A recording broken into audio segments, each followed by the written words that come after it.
The views and opinions expressed by the guest author or speaker during this live session are their own and do not necessarily reflect the views of Reader's Magnet. The content shared is for informational purposes only and does not constitute endorsement or promotion of any particular belief, ideology, or product.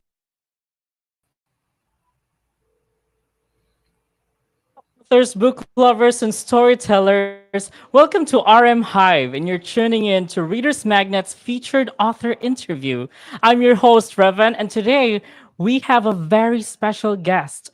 This author has been an award winning educator for the past 50 years. Some of his other highlights include being selected for Who's Who among America's teachers in 2002, 2005, and 2006. Various leadership positions in different volunteer capacities, such as captain and recruiter, and important leadership roles of professional organizations such as the Regional and State Teachers Associations and Council of Social Studies Teachers. Let's welcome author of Presidential Maxims, Excellence in Leadership, Raymond Roberson. Hi, Raymond. How are you? Thank you Good, for thank joining us you. today. I'm very happy to be here with you and share this Yes. interview. And yes. And right now we are going to talk about your book, Presidential Maxims. So I believe we have volumes 1 and 2, but right now we're going to talk about volume 1 right now. So I noticed that this book actually talks about the different presidents of America. So it also talks about notable people such as John F. Kennedy. So why did you write the book? When I was visiting Warren G. Harding's memorial, Warren G. Mhm. Harding has one of the most outstanding monumental memorials of any of the presidents that I visited in the first volume. That memorial is a classic in architecture design, and that Mhm. architectural design was of such a nature that it just inspired me to want to do and write about the presidents of the United States. At that point, I was not completely retired because I had been thinking about Mhm. writing a book many years previous to this particular time. But after I retired, then I realized I had time on my hands, and I decided this was the time for me to begin to write a book on the presidents. One of the Mhm. reasons with that was to leave a personal legacy in and of itself, because that's just one of my personal goals that I had in life, to have a legacy of the literary occupations. Mhm.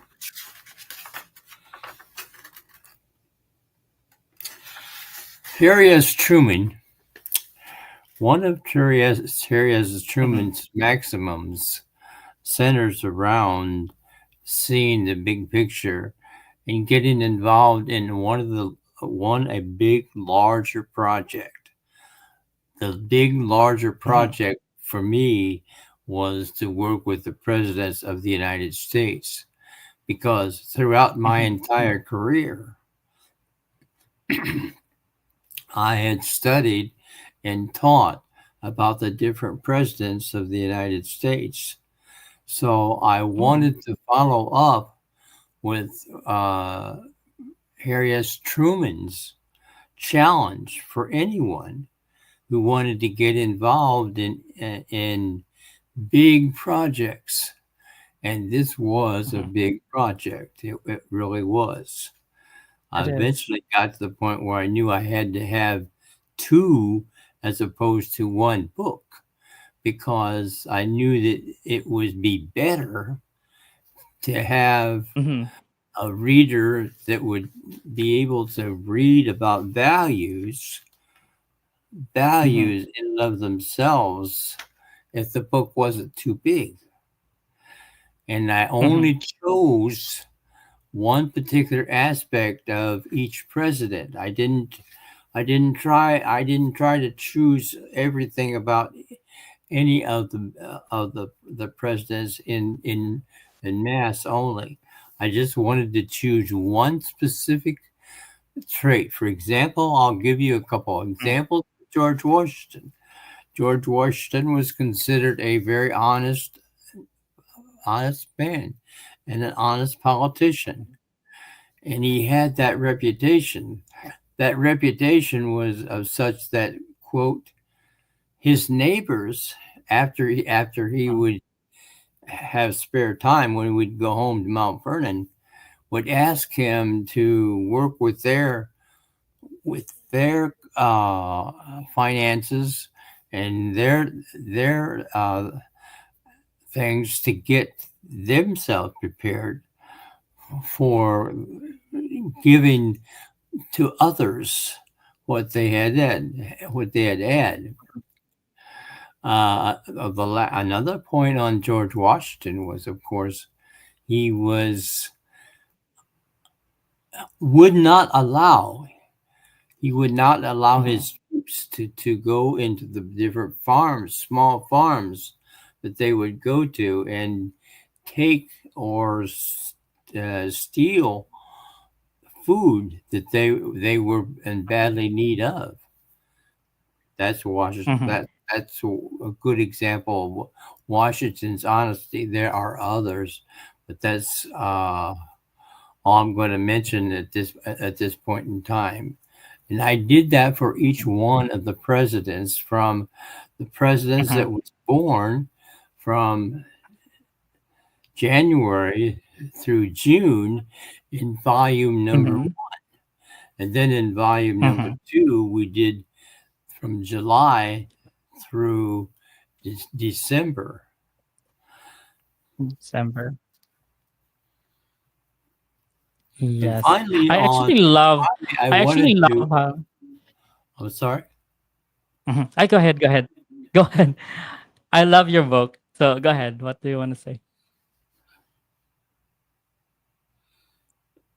I just follow, and then the last point here I'll make on that question is simply I want to follow up with something that was tangible, something that I could Mhm. leave the world that was tangible, that wasn't here before I was here.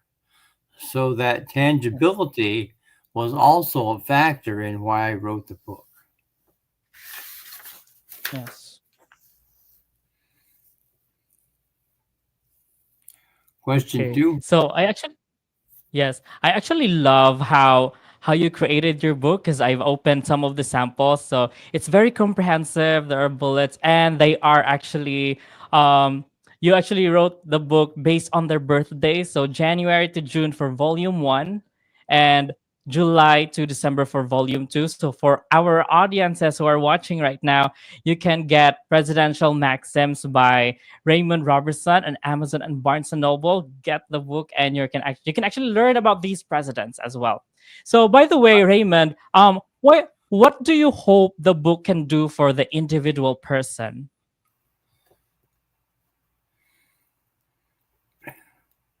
Choose one of the values.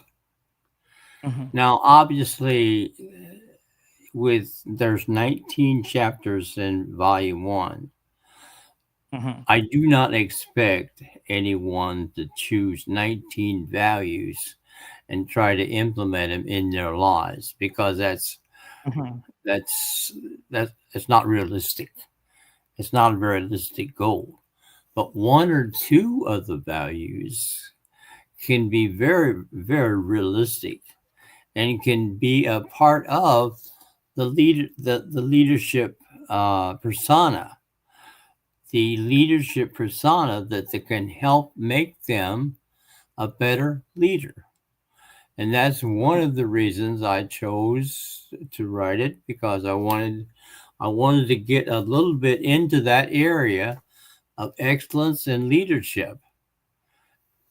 Excellence and leadership. And I think Mhm. any one of those, any one of these value traits can make a person a better person and a better Mhm. leader in and of Mhm. themselves. One personal example I'll cite: when Roosevelt Mhm. was when Roosevelt died in April of 1945, Mhm. he was called into the office of the White House where Eleanor was there. And Mhm. once he got into the office where Eleanor was, Eleanor told him what had happened. And then the Mhm. first very thing that Eleanor told him or asked him was, "Harry, what can we do for you now? What can we do for you now?" Because she said, "You're the boy that's in trouble now because Mhm. of the role that you're going to have to play in and of itself." So it was this perception that Harry Truman had and Eleanor, but Harry Truman uh, wanted to help her. He asked Mhm. the first question, "What can we do for you, Eleanor?" And she responded, "No, you can't do anything for me. We can do something for you because you're the ones who's in trouble now." So you can pick out one or two good values that can help yourself in a leadership role or even a friendship Mhm. role or in any kind of situation where you find yourself in is that you can be a better person. And that's the bottom line. I hope that people can be better Mhm. people. Yes.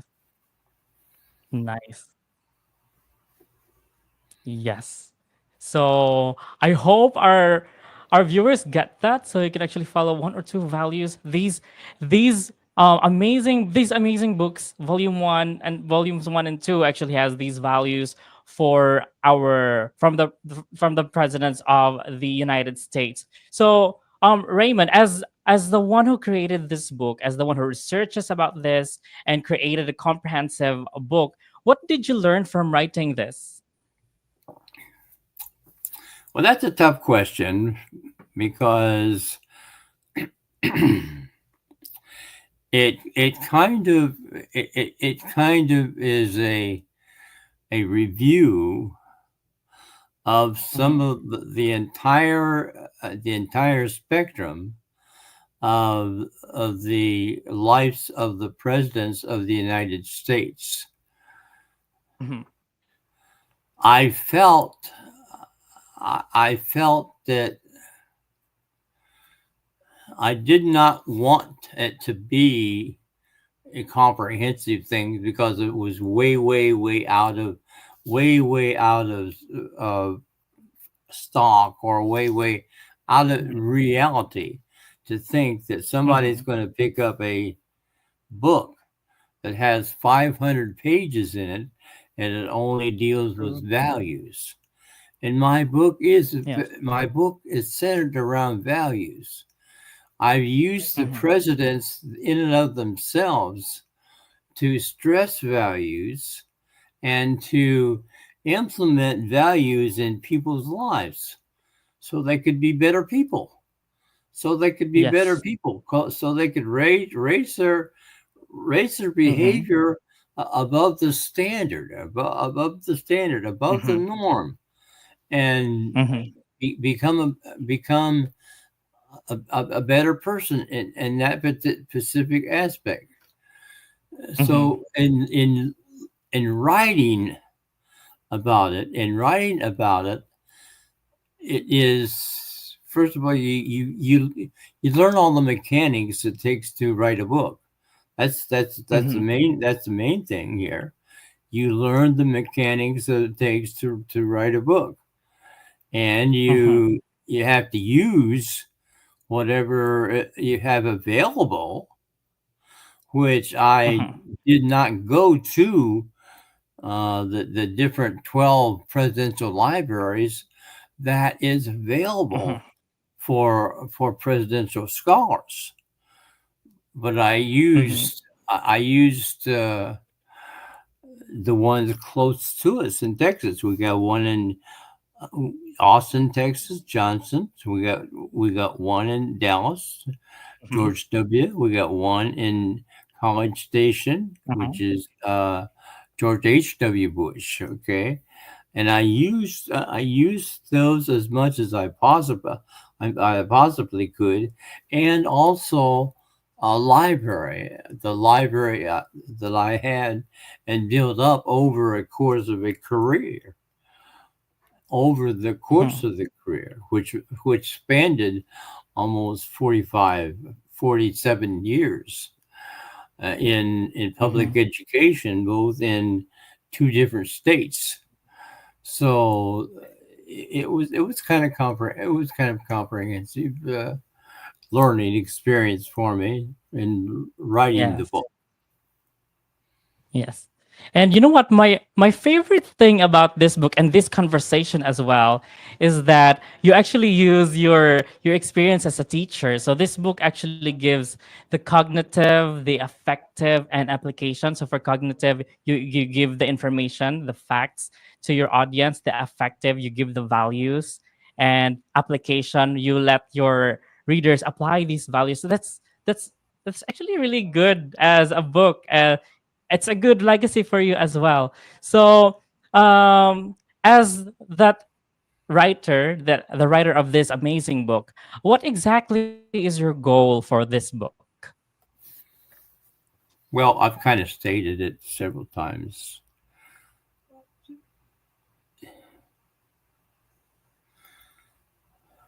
I wanted it to be a legacy. I wanted it to be something that could be used by people that would normally not be interested in presidents, but yet Mhm, could see some value in being having values in and of themselves. And mhm, my feeling is that there is something greater in and of itself that's better, bigger than you are. And I think yeah, this book demonstrates that not only can Ray Robertson do it, but other people, other people can get involved in, like Harry S. Truman said, projects, something big, something big that is bigger than themselves, and spend yes, the rest of their lives working with these projects, and having the experience of it's being creative. I'm sorry, it's being creative. It's mhm, it's like being kind of the Renaissance president. The Renaissance president was Thomas Jefferson. Jefferson mhm, didn't write too many books, but Jefferson who did he did invent a lot of things that demonstrated his creative ability in and of themselves. And I think everybody has something, and this is the point. Everybody has something we can learn from. mhm, Even the bad presidents, we can learn some from the bad presidents. There's one or two things that they really we can all learn from. We can all learn from. mhm, We're all still normal people. And the book in and of itself is I wrote so that it would be have values to just the common Joe, just the common Joe. Mhm. I don't know if the common Joe's going to read it or not, but I hope he will, because there's a lot of things there that he could earn, or he could learn from himself and within himself, about how to help improve his particular mode of leaders. And every one of Mhm. us is kind of a leader in and of himself sense, because we do have the capacity to actually be leaders in of themselves, ourselves. And Yes. that can be demonstrated in projects or anything that we can use to try to be creative. And there's a lot of creativity. There's a lot of Yes. creativity that people have and can be dominant and find self fulfillment. Self fulfillment is Yes. a big item here with creativity. You find things that you are like to do, Mhm. and you get some things out of it that doesn't have to be monetary. It can be Mhm. something that you have done a job, you've set out, you establish yourself a goal, you know how to implement your goal, then you do the Mhm. goal, you get the job done, and you feel some self-worth that Yes. you wouldn't feel any other way. And I'm hoping this book will continue to do so for the Mhm. individual reader. Volume one Yes. is hard to read because it's more comprehensive than volume two, and the reason Mhm. it is because one of my reviewers, in when he first read the first volume, says, "Ray, you're Mhm. too wordy. You're too wordy. You got to Oh. cut down words. You got to cut down these words Ah. on Uh, volume two." It is, I was trying to get to, the maxims every day, but you had uh-huh. too many things over and he was right because volume one has 10, each chapter has 10 parts to it. Volume Mhm. two, I cut down to three. So, and I use more picture illustrations also in Mm. volume two than I did in volume one. But there is a lot of pictures in volume one. If you notice Mhm. at the end of each chapter, Yeah, there's yeah. probably maybe 5 to 6 pictures or so, and each Mhm. picture has a certain caption that relates to the value at Oh, hand that that particular president reflects. nice. So right now, Raymond, I'm going to give the floor and the spotlight to you, so you can show your book and promote your book and tell us where we can find it. Right now, the book will be able to be found in Reader's Magnet. Reader's Magnet. Now, Volume Mhm. One was first published by another publisher, Mhm. so it's still available. Volume One is still available on the Amazon reading list, the Barnes and Mhm. Noble's reading list, Mhm. and I think there's one other major reading list out there that Mhm. can be used for acquiring Volume One. But Mhm. Volume Two I mean, Volume One will also be published by Readers. Uh, Reader's readers. Magnet. Good heavens, Rick! Come on, come on. Yeah, it's Reader's Magnet. Yeah. Right. Okay. So, so for our viewers out there, get Presidential Maxims by Raymond Roberson, available on Amazon and Barnes and Noble, also available on Reader's Magnet bookstore. So Yeah, Reader's go out Magnet. there and check out the book. Right, Yes. Reader's Magnet. Yeah, And right on. yes, it's in Reader's Magnet. Yeah. So it has been an awesome time with you, Raymond. So thank you so much for joining us here in RM Hives, a featured author interview. All right, everyone, Raymond Roberson, everybody, get your copy of Presidential Maxims, Excellence in Leadership, Volumes 1 and 2 on Amazon, Barnes& and Noble, and Reader's Magnet. And once again, thank you so much for spending time with us here, Raymond. So, guys, Thank you very much. let's open the pages and unravel the secrets of your personal odyssey. And I believe that your ink never runs dry. So go tell your story, you storyteller. And this is your host, Revan. And as we say it here at Reader's Magnet, we share your story with the world. Bye now. Stay awesome. Thank you. Thank you very much. Thank you very much.